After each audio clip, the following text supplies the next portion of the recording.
subhanahu wa ta'ala is the greatest. He does not need your ibadah, does not need your concentration. Allah is not waiting for your charity. Allah's kingdom and dominion does not increase with your dhikr and tasbih and ruku' and sujood. We need Allah. We need Allah. We need Allah.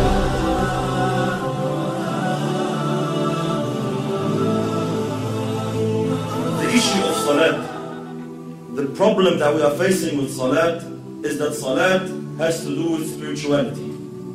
It has to do with feelings that come through your heart and thoughts that come through your mind.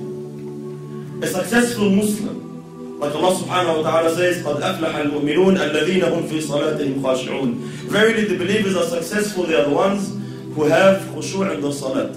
They pray properly, they stand before Allah subhanahu wa ta'ala properly.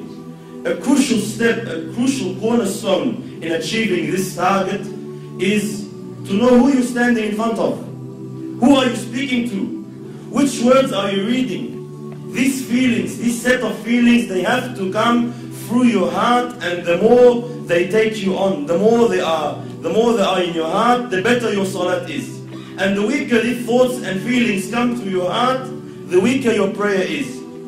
Most of us, my brothers and sisters, when we stand in our salat, we are daydreaming. That's the honest truth. 90% of us, we're daydreaming in our salat. We're not even thinking of what we are supposed to think about. The thought of thinking of something doesn't exist. Why? Because the intention is not there, the strength is not there, the understanding is not there. This is why briefly, inshallah, what feelings, what emotions must come through our hearts standing before Allah subhanahu wa ta'ala? How can we assist? How can we basically amplify these feelings? Number one, knowing who Allah subhanahu wa ta'ala is. Who am I talking to? Who am I standing in front of? Allah subhanahu wa ta'ala, my brothers and sisters, does not need us. Allah subhanahu wa ta'ala is the greatest. He does not need your ibadah, does not need your concentration. Allah is not waiting for your charity. Allah's kingdom and dominion does not increase with your dhikr and tasbih and ruku' and sujood. We need Allah. We should be honored. Every single one of us, the second you make takbir, the second you say Allahu Akbar, should be honored. That Allah subhanahu wa ta'ala has allowed you a window of opportunity to speak to Him, to stand before Him. This is why the ulama say, whoever wants to talk to Allah, he should pray. You want to talk to Allah, start praying. When you're praying, you are directly, with no barriers, with no intermediaries, with no interpreters, you are speaking to your Lord, your Creator. This is why very, very important that we realize who we're talking to, my brothers. It's a small brief hadith. You know, Allahu Akbar, the understanding we should have who Allah subhanahu wa ta'ala is. Muhammad sallallahu alayhi wa sallam says in the authentic hadith, أَطَّتِ السَّمَاء وَحُقَّ لَهَا أَنْ طَئِتْ. The heavens have squeaked. You know, when you jump on a horse or a camel, the saddle makes a squeaky noise from the weight. أَطَّتِ السَّمَاء وَحُقَّ لَهَا أَنْ طَئِتْ. The heavens have squeaked, and they have a right to squeak. مَا فِيهَا مَوْضَعَ أَرْبَعَ أَصَابِعَ. Our Prophet is saying, our teacher is saying, sallallahu alayhi wa sallam, there's no space of 4 fingers in all this universe, إِلَّا وَمَلَكٌ سَاجِدٌ لِلَّهِ تَعَالَى, except that there is an angel who has prostrated his head before Allah subhanahu wa ta'ala. Every 4 fingers, billions and billions of angels, billions and billions of creations of Allah are continuously praising Allah subhanahu wa ta'ala. Allah subhanahu wa ta'ala says, تُسَبِّحُ لَهُ السَّمَوَاتُ السَّبْعُ. The 7 heavens and what it contains and what is in there. تُسَبِّحُ لَهُ السَّمَوَاتُ السَّبْعُ وَالْأَرْضُ, and the land, وَمَنْ فِيهِنْ, and everyone inside it, and everyone within the boundaries. تُسَبِّحُ لَهُ السَّمَوَاتُ السَّبْعُ وَالْأَرْضُ وَمَنْ فِيهِنْ وَإِن مِّن شَيْءٍ إِلَّا يُسَبِّحُ بِحَمْدِهِ وَلَكِنْ لَا تَفْقَهُونَ تَسْبِيحَهُ. Everything is praising Allah. Rock, land, tree, whatever it is praising Allah, glorifying Allah. وَلَكِنْ لَا تَفْقَهُونَ تَسْبِيحَهُ إِنَّهُ كَانَ حَلِيمًا غَفُورًا. But you don't understand, you don't comprehend the praise, you can't hear the praise. But everything is praising Allah. Allah is not in need of you. Allah is not in need of you standing, you know, feeling obliged like most of us. Why do we pray? Majority of us, my brothers, we pray to offload the obligation. Alhamdulillah, I finished my salat. If you come and stand before Allah with this intention, are you unaware that Allah subhanahu wa ta'ala knows exactly what is going through your heart at that stage? When you come and say, you know, I just want to get dhuhr over and done with. You know these feelings that come to us, we don't say them in public. No one comes and says, Yalla, khalasna ba'a, let's pray. No one says that. No one says to his man, Yalla, get over and done with, khalasna. We say, let's go pray. In my heart, Yalla, please, let's go over and done with. This feeling that I'm praying just to offload the burden of salat is not the right feeling you should have. You should be honored, my brothers and sisters, wallahi, in issues of dunya. When we deal in our dunya here, with human beings like us, wallahi, subhanallah, if you stand in front of someone you're afraid of, like a judge in court, or a bully of some sort in Auburn, or a president, a prime minister, an ASIO agent, wherever you stand in front of, what happens to you naturally, without no motivation, without no one to have to give you a 7-step course on how to fear him? Naturally speaking, subhanallah, your heart starts pounding. You feel something. When you stand in front of the judge and he's about to announce the decision whether you'll got 15 years in jail or not, your heart starts pounding naturally. No one needs to give you a course. Why? Because we are aware who this person is. I know who he is. I know what authority he has. I know what he can do. I know what he can decide now. He can wreck my life.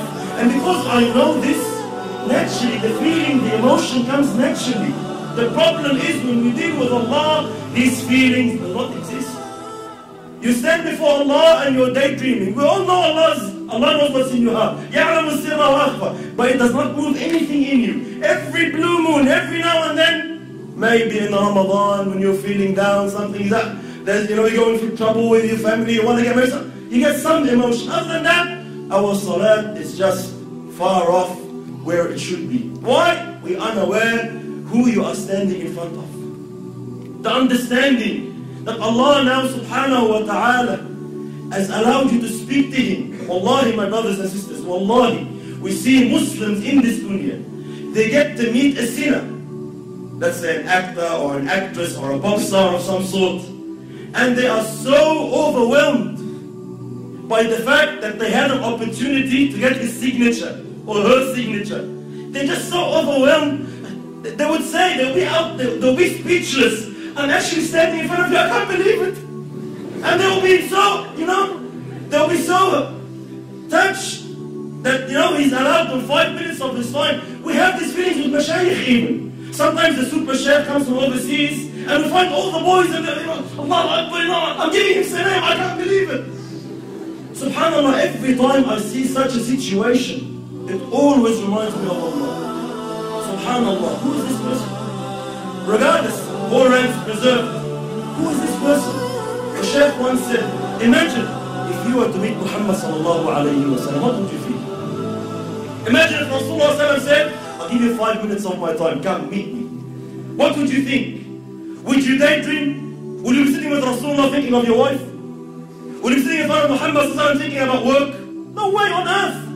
Why? Prophet of Allah is He. You'll be taken. You'll be absorbed in the discussion.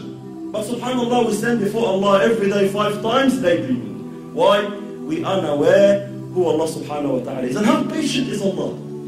How merciful is Allah subhanahu wa ta'ala, my brothers?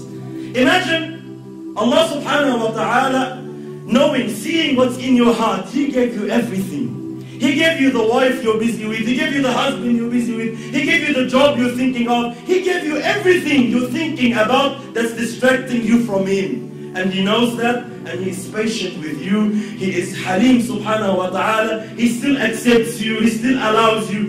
Subhanallah. Imagine a prime minister allows a peasant to come and meet him for 5 minutes. Says, all right, you have problems, come. I'll allow you to meet the prime minister. But the peasant comes, he enters the office, and he starts playing with things around in the office, forgets about the prime minister. What will happen to this guy? He'll be banned. You will never ever have a chance to meet the prime minister again. Why? You're an idiot. We allowed you the chance, we opened the door for you, and you don't want to present your situation. You don't want to say anything. You get busy with something else. Why did you come? Likewise, imagine Allah subhanahu wa ta'ala, the King of Kings, 5 times a day allows you an opportunity to speak to Him, to complain to Him, to beg of Him, to ask of Him, and you are daydreaming. And Allah subhanahu wa ta'ala still allows you. Allah doesn't ban you.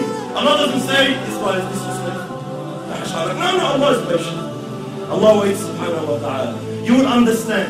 You will come back. So very, very important. Step 1, who Allah subhanahu wa ta'ala is.